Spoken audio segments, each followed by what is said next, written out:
अस्सलामुअलैकुम dear students, उम्मीद है आप सब खैरियत से होंगे। आज हमारा बायो का नेक्स्ट चैप्टर स्टार्ट होगा, चैप्टर 17 बायोटेक्नोलॉजी। बायोटेक्नोलॉजी की डेफिनेशन हम क्लास 9th में अच्छी तरीके से पढ़ सके हैं, यानी कि माइक्रो ऑर्गेनिजम्स को इस्तेमाल करते हुए कुछ ऐसी चीज़ें बनाएं जिससे लिविंग ऑर्गेनिजम्स को या ह्यूमन बीइंग्स को फ़ायदा पहुँचे। बायोटेक्नोलॉजी का चैप्टर आज हमने स्टार्ट करना है। Humans have been making use of biotechnology since they discovered farming.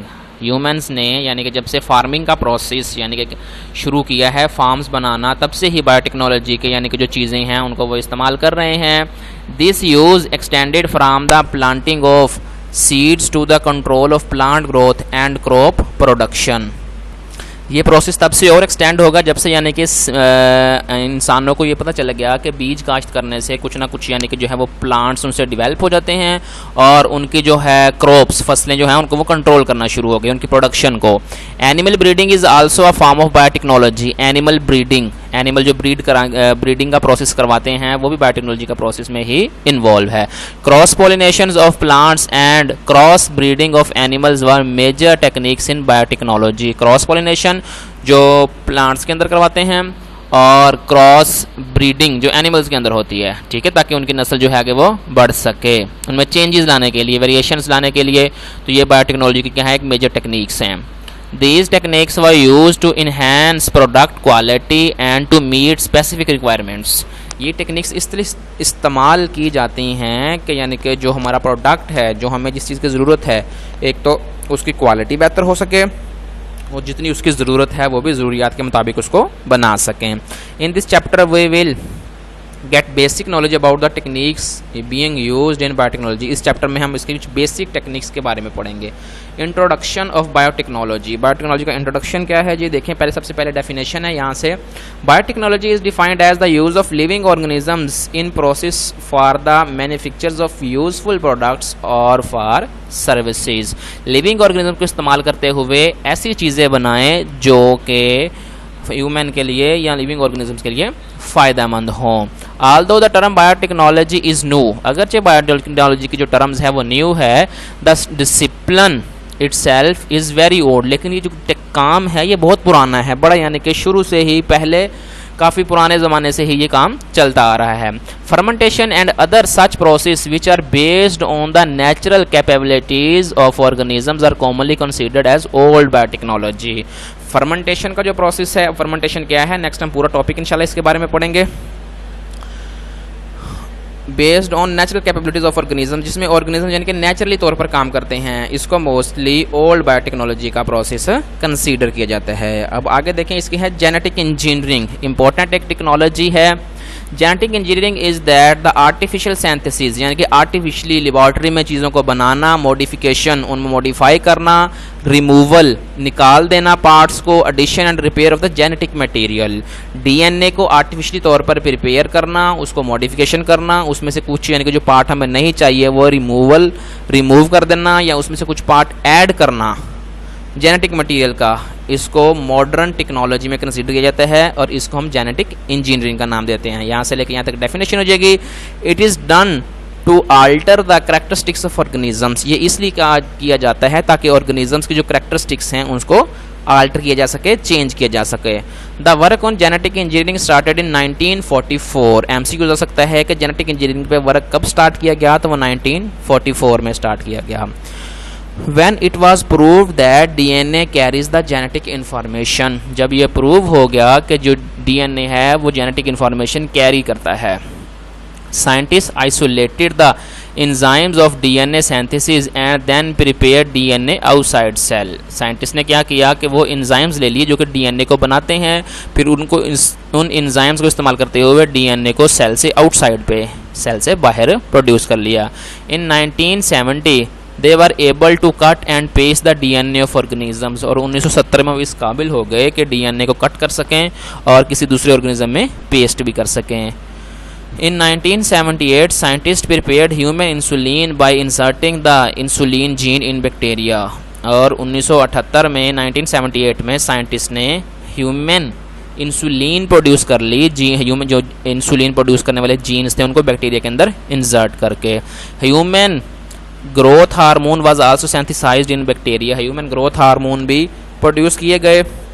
In 1990 the human genome project was launched to map all the genes in human cell, यानी कि ह्यूमन एक सेल के अंदर कितने जीन्स हैं, उनका क्या क्या फंक्शन है, वो तमाम के तमाम 1990 में एक ह्यूमन जीनोम प्रोजेक्ट बनाया गया। The complete map of human genome was published in 2002।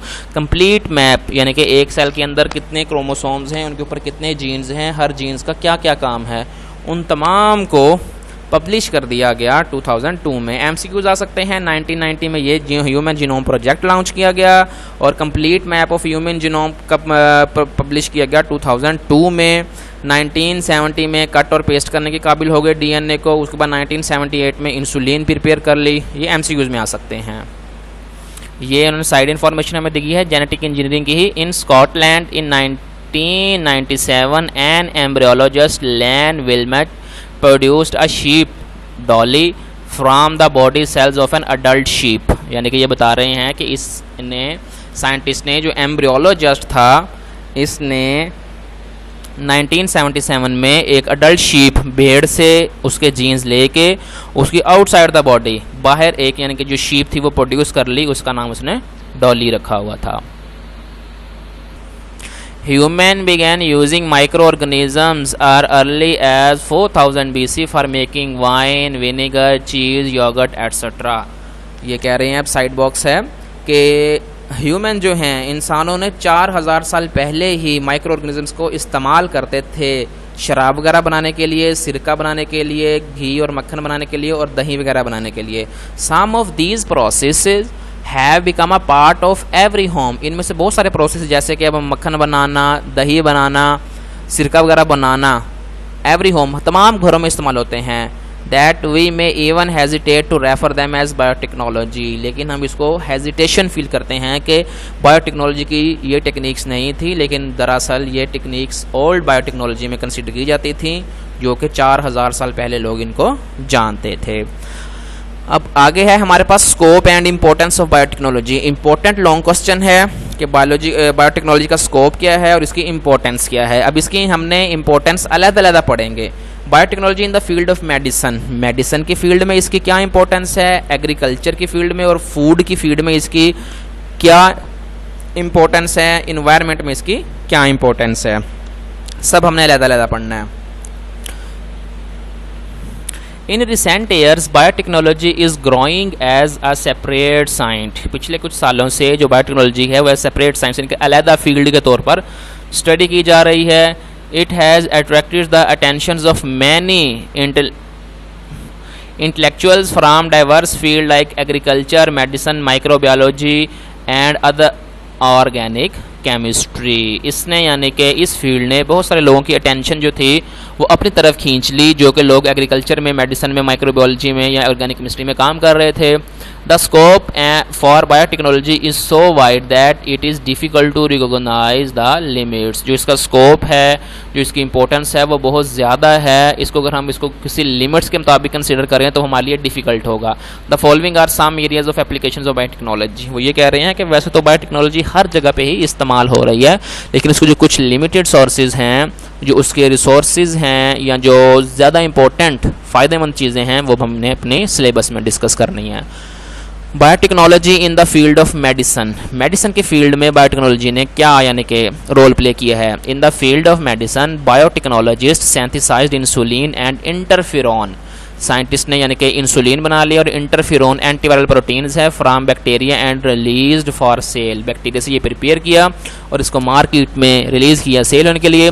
A large number of vaccines and antibodies, human growth hormone and other medicines have also been produced. बहुत ज़्यादा अमाउंट में वैक्सीन्स बनाई गई, antibodies बनाई गई और ह्यूमन ग्रोथ हार्मोन्स बनाए गए।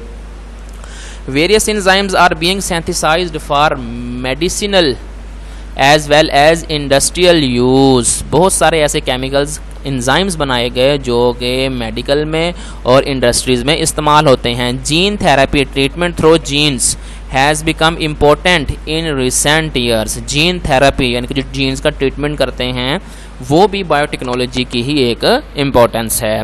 Biotechnology also proved much beneficial in forensic medicine. The study of DNA helps in the identification of criminals. Biotechnology ने बहुत ज़्यादा रोल प्ले किया है फोरेंसिक मेडिसिन में। अब अक्सर का आपने देखा होगा, कहते हैं जी इस चीज़ के ऊपर किसी क्रिमिनल के फिंगरप्रिंट्स लगे हुए थे तो फिंगरप्रिंट्स मैच हो गए, वो पकड़ा गया, डीएनए का यानी कि हमने मैच कर लिया, क्रिमिनल का ब्लड लगा रह गया था उसमें से हमने डीएनए ले लिया। तो ये चीज़ें सारी की सारी DNA helps in the identification of criminals, यानी कि चोरों वगैरह को तलाश करने के लिए, जो उनकी आइडेंटिटी होती है उनको जानने के लिए कि वो किस तरह से यानी कि उन्होंने पकड़ना है उनको। वो जो भी चीज़ें थी, जैसे कि आपने देखा होगा आमतौर पर टीवीज़ वगैरह में, ड्रामा वगैरह में लेबॉर्ट्रीज़ दिखाते हैं और कहते हैं कि जी यहाँ पे क्रिमिनल्स ने इस तरह से चोरी की और ये उन्होंने निशान छोड़ दिए, फिर उन निशान से वो फिंगरप्रिंट्स ले लेते हैं और वो आगे फिर उनको एट द एंड वो क्रिमिनल तक पहुँच जाते हैं। तो वो सारे का सारा यानी कि जो स्कोप है वो बायोटेक्नोलॉजी का ही है। नेक्स्ट है हमारे पास biotechnology in the field of food and agriculture.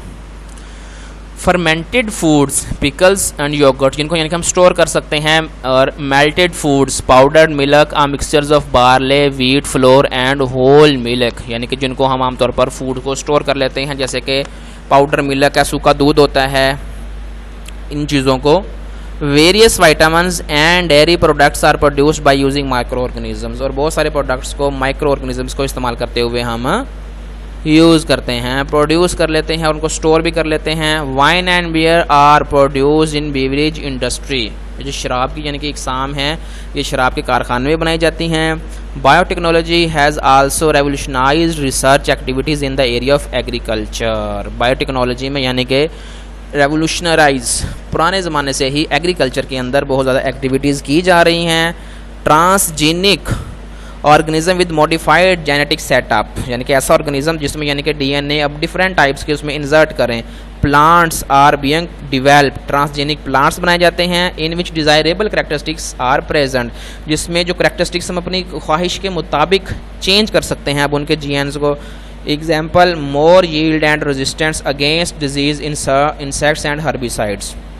मतलब देखें कि पहले पुराने ज़माने में अगर हमने काश्तकारी करनी होती थी तो हमें यानी कि फसलें काश्त करके स्प्रे उनके ऊपर करनी पड़ती थी, फिर जड़ी बूटियाँ काटनी पड़ती थी। तो अब क्या है, अब साइंटिस्ट ने बीज ही ऐसे तैयार कर दिए हैं कि आपको स्प्रे करने की या साल में जड़ी बूटियाँ खाने की ज़रूरत ही नहीं पड़ेगी। वो बीज के अंदर ही ऐसे रेजिस्टेंस मौजूद हैं जो कि साथ किसी भी जो है इन्वेडर्स हैं या प्रेडेटर्स हैं उनको वो अटैक करने ही नहीं देते उनके ऊपर। ट्रांसजेनिक गोट्स, चिकन्स को give more food and milk etcetera. Transgenic goats यानी कि ट्रांसजेनिकली बकरियां जो हैं वो बनाई गई हैं, मुर्गियां बनाई गई हैं, कॉज वगैरह, गाय वगैरह जो कि हमें ज़्यादा गोश्त और ज़्यादा दूध देती हैं, बना ली गई हैं। Many animals like mice, goats, cows etcetera have been made transgenic to get medicine through their milk, blood and urine. अब देखें बहुत सारे ऑर्गेनिज्म जैसे कि ट्रांसजेनिक माइस हैं, गोट्स एंड कॉज हैं, इनको भी बनाया गया है ताकि हम इनके मिल्क से, इनके ब्लड से और इनके यूरिन से कुछ मेडिसिन बना सकें जो कि मेडिकल की फील्ड में हेल्पफुल हो सकती हैं। नेक्स्ट पॉइंट है biotechnology and environment. Biotechnology is also being used for dealing with environmental issues like pollution control, development of renewable resources for energy, restoration of degraded land and biodiversity conservation। Biotechnology ने यानी कि environment के अंदर भी बहुत ज़्यादा role play किए हैं। उसमें जो है मेन है पोल्यूशन कंट्रोल, पोल्यूशन को कंट्रोल कैसे करना है, रेन्यूएबल रिसोर्सेज को किस तरह से हमने डेवलप करना है, बढ़ाना है, और किस तरह से यानी कि जो लैंड ख़राब होती जा रही है ज़मीन उसको रिस्टोर करना है, और बायोडाइवर्सिटी की कंजर्वेशन किस तरह से होगी।